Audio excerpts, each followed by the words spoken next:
आता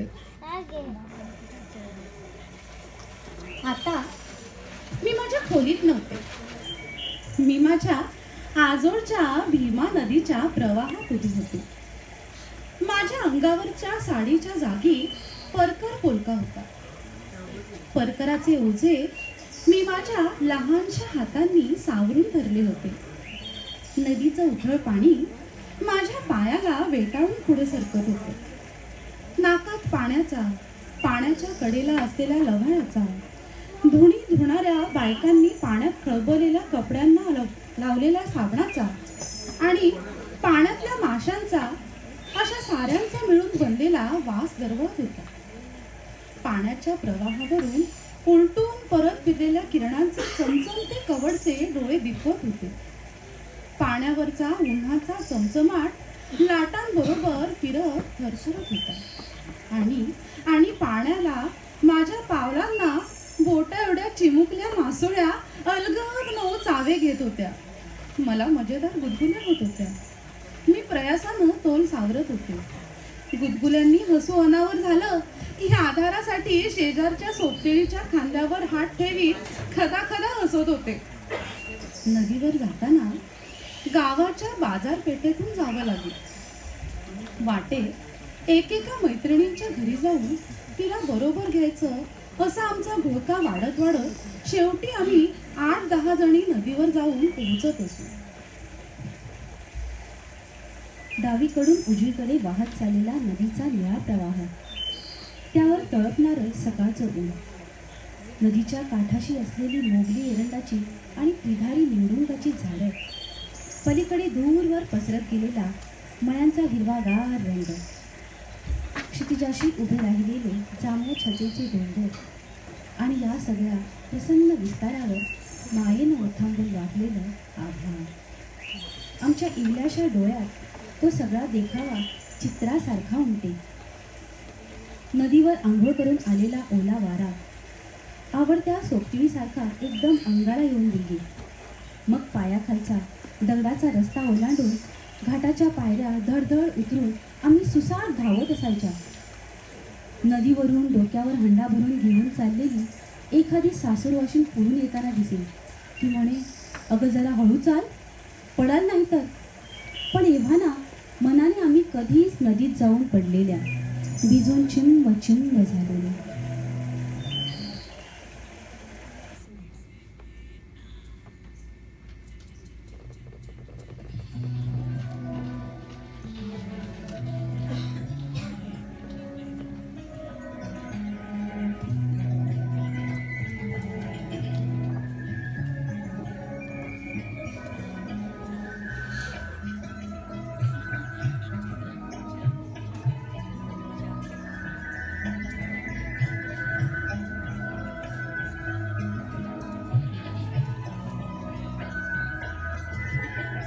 स्वच्छंदी पोत तिची हसणारी कोत, तिचा अवखळ पाऊल ठेका, उडणारी धूळ तिच्या चेहऱ्याची भूल, तिच्या नजरेला नजरेचा धोका.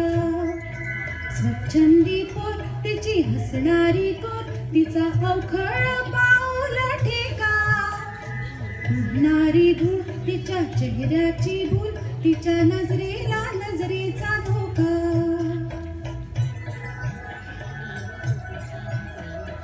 फिरत्या घाटात फिरणाऱ्या मोऱ्यात वनाची काजळ छाया, पोरीच्या डोळ्यात चमचमत्या पाऱ्यात जळाची कातर माया.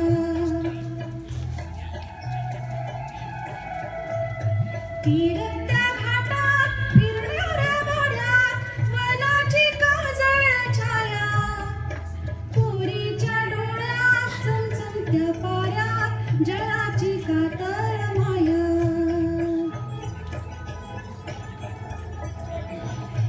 संपन्न दरी जिथे सलणारी दुरी, तिथे वेणीचा आनंद झोका.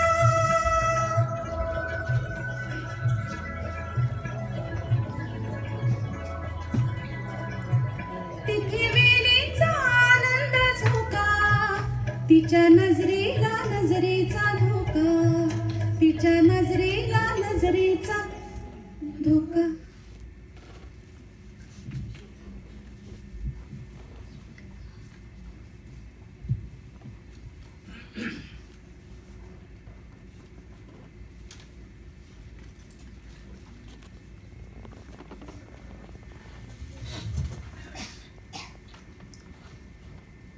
आज अचानक तो दिसला.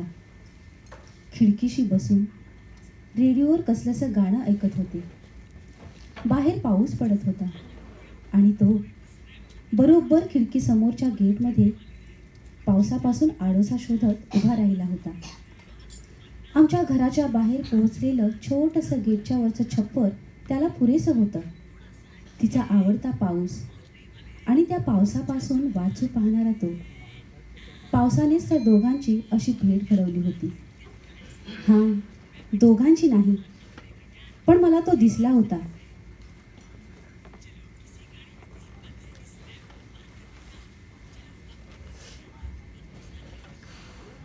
आणि कॉलेजच्या पहिल्याच दिवशी बघते तर तोच वर्गात आला आणि काही वेळासाठी माझ्या हृदयातली धडधड थांबली की वाढली. ईश्य. आणि तेवढ्यातच त्याची आणि माझी नजरानजरही झाली. याला कळलं की काय? नाही देवा, असं काही कळत नसतं नजरेने. मी सहज म्हणून नाक उडवून छद्मी हसले. आय डोंट केअर अशा आविर्भावाने त्याच्याकडे बघितलं. तो गालातल्या गालात हसला आणि मी इथे ठार झाले. पण चेहऱ्यावर असं दाखवायचं नसतं. तो आला आणि माझ्या पुढच्या बेंचवर बसला. आतून मी खूप खुश होते, पण बाहेर असं काही दाखवून द्यायचं नसतं. हळूहळू ओळख झाली, नाव गाव कळलं आणि बेंचवरच्या आमच्या गप्पा हळूहळू मैत्रिणींना खुणावू लागल्या. हां, काहीतरी चाललंय. त्याला चोरून चोरून मी बघते आणि तोही मला तसं चोरून चोरून बघतोय हे आमच्या लक्षात येण्याआधीच त्याच्या मित्रांना आणि माझ्या मैत्रिणींना कळून चुकलं. काहीतरी शिस्त आहे. त्याच्या नावाने मला चिडवायला कुठलेही बहाणे चालायचे मित्रमैत्रिणींना. मीही एक अशी ना. येऊन जाऊन माझ्याही बोलण्यातून कधी त्याचा विषय निघायचा माझं मलाच कळत नसे. ओहो, मैत्रिणींनी एकच गलका केला की मी हळूच जीभ चावायचे आणि माझ्याच डोक्यावर चपटी मारायचे.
कळ्यांचे दिवस फुलांच्या राती, कळ्यांचे दिवस फुलांच्या राती, येतील जाती, येतील जाती.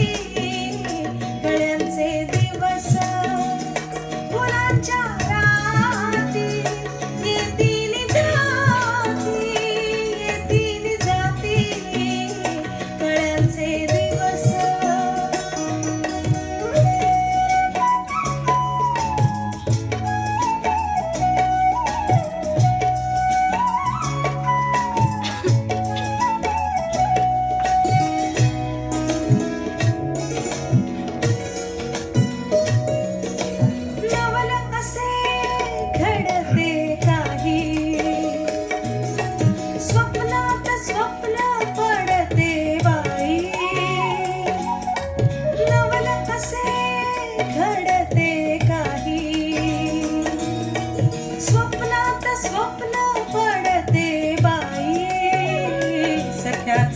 स्पर्श अनोखा हर्ष सख्याचा स्पर्श अनोखा हर्ष प्रीतीच्या सारिका मंजुळ मंजुळ गाती कळ्यांचे दिवस फुलांच्या राती येतील जाती येतील जाती कळ्यांचे दिवस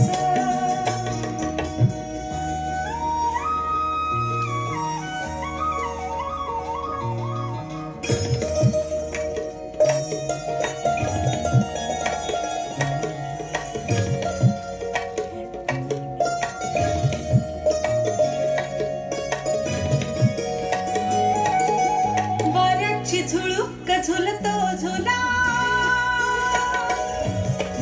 वाऱ्याची झुळूक झुलतो झुला क्षणात उंचले तसे मला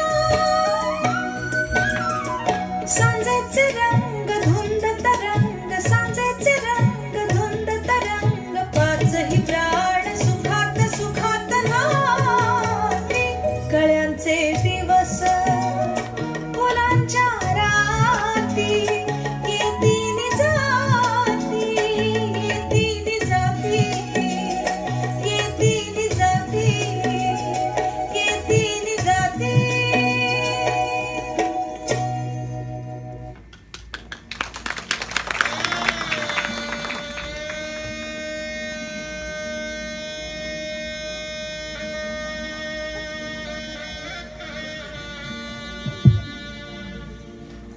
घरात रीतसर बोलणी झाली. माझ्या घरच्यांना तो आणि त्याच्या घरच्यांना मी आवडले आणि सगळे दिवस कसे मोरपीस हळूच गुदगुदल्या करून जावं तसेच अलगद सुकावून गेले. मित्रमैत्रिणी तर होतेच, पण आता घरातले पै पाहुणे सुद्धा मला त्यांच्या नावाने चिडवून चिडवून हैराण करायला लागले आणि हळूहळू तो दिवस जवळ आला. तो दिवस आमच्या लग्नाचा दिवस. त्यानंतर माझा पत्ता बदलणार. एवढंच काय, माझं आडनाव आणि माझ्या पूर्ण नावातलं मधलं नावही बदलणार. ची सौकापासून सौभाग्यवती सौ अशी सुरुवात होणार. कित्येक स्वप्न, कित्येक उत्कंठा, एक अनामिक हुरहुर माझ्यात चाललेली. अगदी घराचा कोपरान कोपरा जपण्याचा आणि घरातल्या माणसांच्या प्रेमासाठी, त्यांची मनं जपण्यासाठी मी कित्येक इमले बांधले. सासरे बुवांना, सासूबाईंना काय काय आवडतं, दिरांना, जाऊबाईंना, नणंदीला काय काय आवडतं सगळं जाणून घेतलेलं. तो तर या सौभाग्यकांक्षिणीचा सौभाग्य. त्याला तर अगदी जीवापाड जपणारं, त्याच्या नजरेने स्पर्श आतापर्यंत झेललेले, त्याचे उजळते स्पर्श अनुभवलेले, आता ते दृढ होणार होते. आणि आणि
झुळूक वाऱ्याची आनिरली ऊन कोवळी सोनफुली, साजण स्पर्शाची जाणीव होऊन भाळले मन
भांबावल्या माझ्या उरात स्पर्शात रेशीम काटे तुझे मन मोराचे जादू भरे पिसारे मेंदीने शकुनाच्या मेंदीने हसले रे क्षण माझे हसले रे फुलले रे क्षण माझे फुलले रे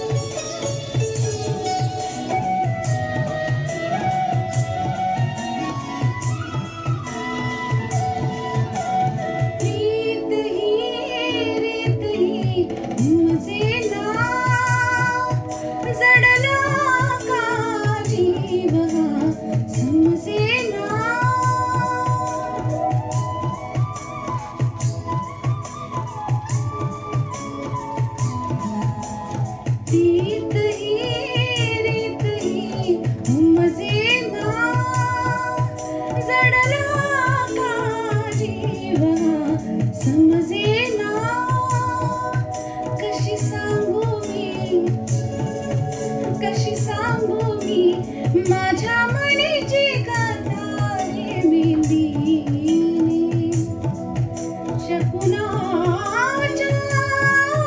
मेंदीने फुलले रे क्षण माझे फुलले रे फुलले रे क्षण माझे फुलले रे मेंदीने शकुनाच्या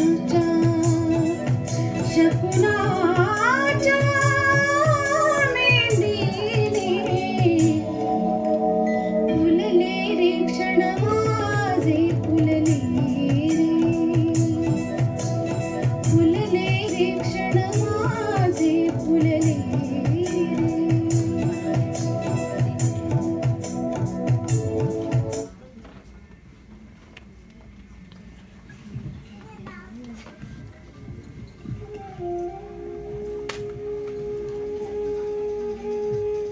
भल्या पहाटे 5 वाजता उठून मुलाचं करून ऑफिस गाठायचं.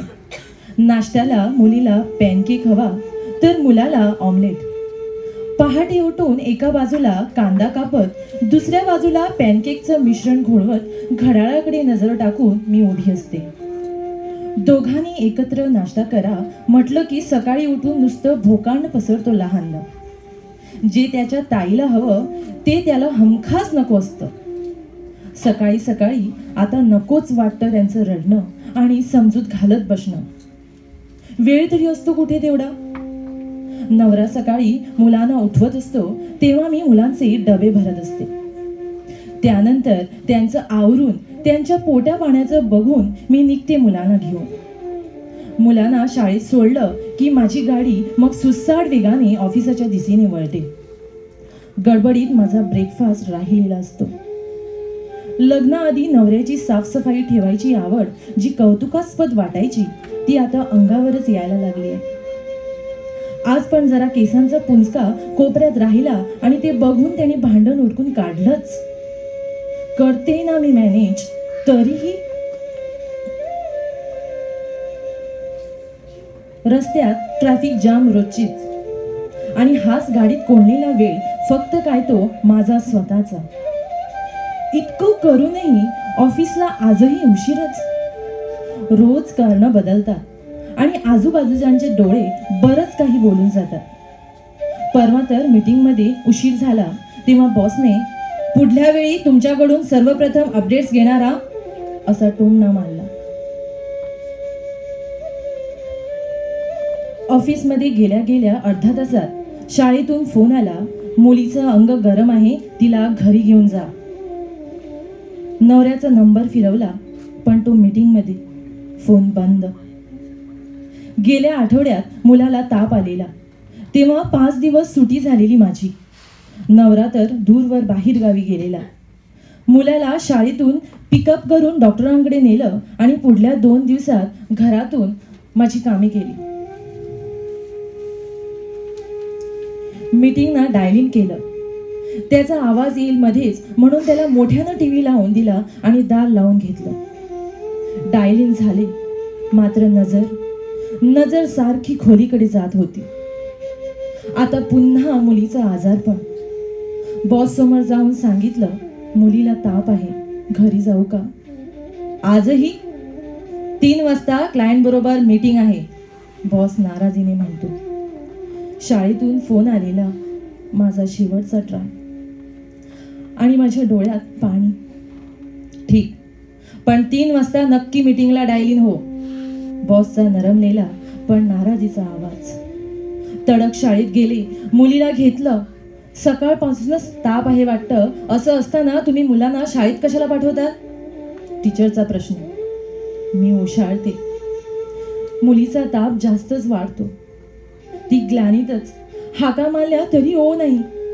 पुन्हा एकदा बघू म्हणून नवऱ्याला फोन करते आणि फोन लागतो. तो येतोच म्हणून सांगतो, तू तिला इमर्जन्सीला ने. मी तडक निघते. नवरा एव्हाना सरळ हॉस्पिटलमध्येच आलेला असतो. आम्ही दोघंही काळजीत. डॉक्टर सांगतात, फ्लू आहे, पुढले 4-5 दिवस तिला शाळेत पाठवू नका. मी नवऱ्याकडे बघते, तो नजर फिरवतो. परवा बाहेर गावी जायचं आहे म्हणतो. मी मान हलवते. मला आठवतं, मुलाला शाळेतून आणायची वेळ झाली आहे. नवरा मुलापाशी थांबतो. मी मुलाला शाळेतून घरी आणते. त्याला दूध गरम करून देते. एव्हाना संध्याकाळचे 5 वाजलेले असतात. माझ्या पोटात सकाळपासून अन्नाचा एकही कण नसतो.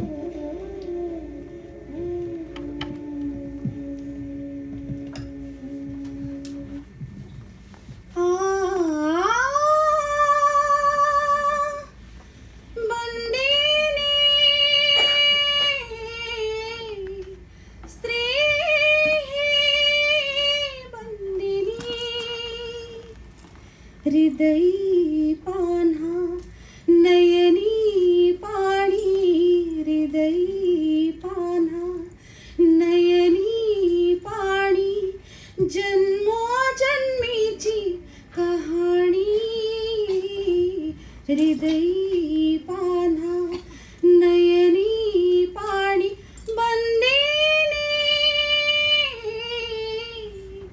स्त्री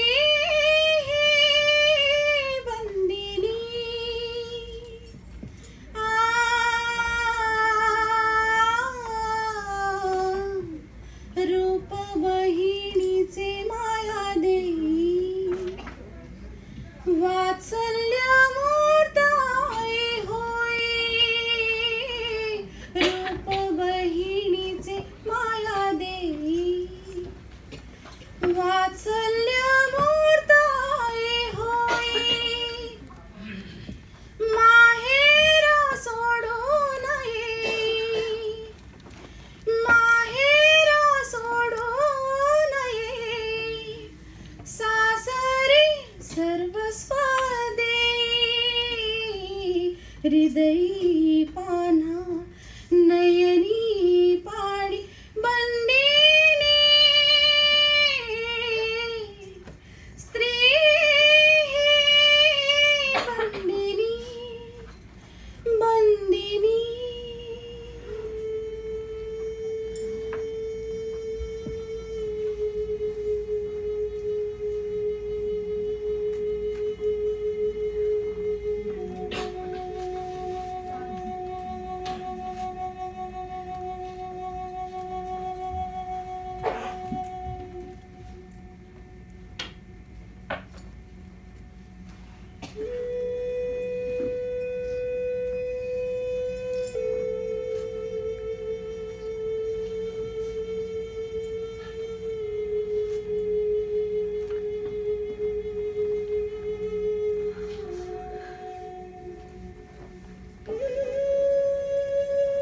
आता सगळं शांत शांत वाटतंय. लक्षात येते की गाभुळलेली चिंच कितीतरी वर्षात खाल्लेलीच नाही. जत्रेत मिळणारी पत्र्याची शिट्टी वाजवलेलीच नाही.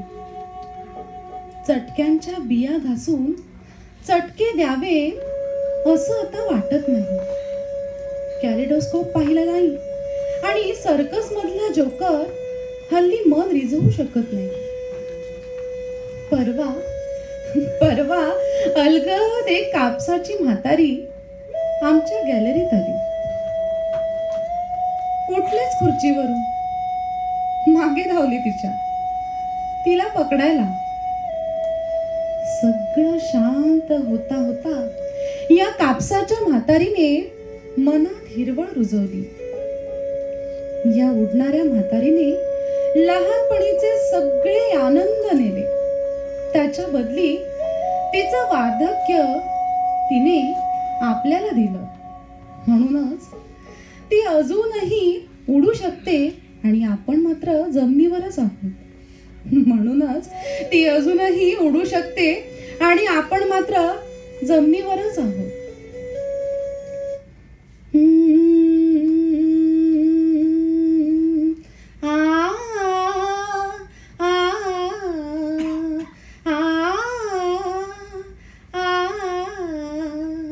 सखी गसये गाऊया आता आनंदाची गाणी ग. आतल्यात पिऊन टाकू डोळ्यातले पाणी ग. पाण्यातून त्या एक नव्याचा फुटेल अंकुर ग. विसावयाला एक नव्याने मिळेल माहेर ग.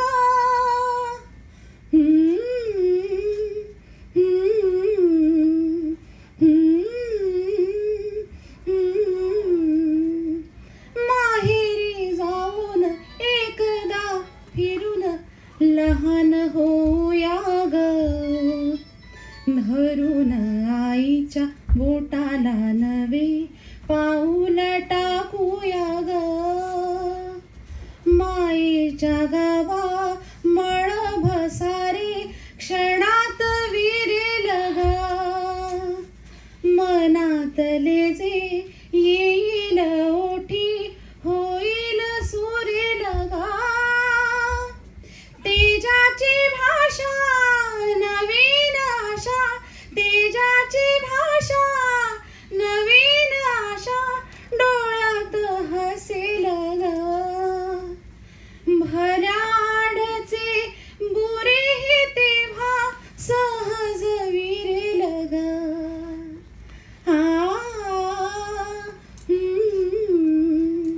राजहंस तो सहज ओळखी मोत्यामधले पाणी ग.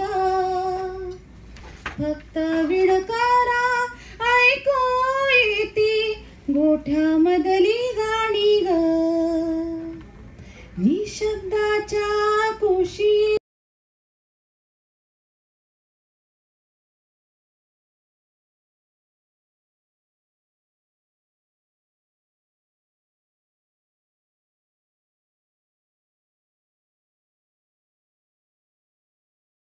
सृष्टी सारी सजते ग.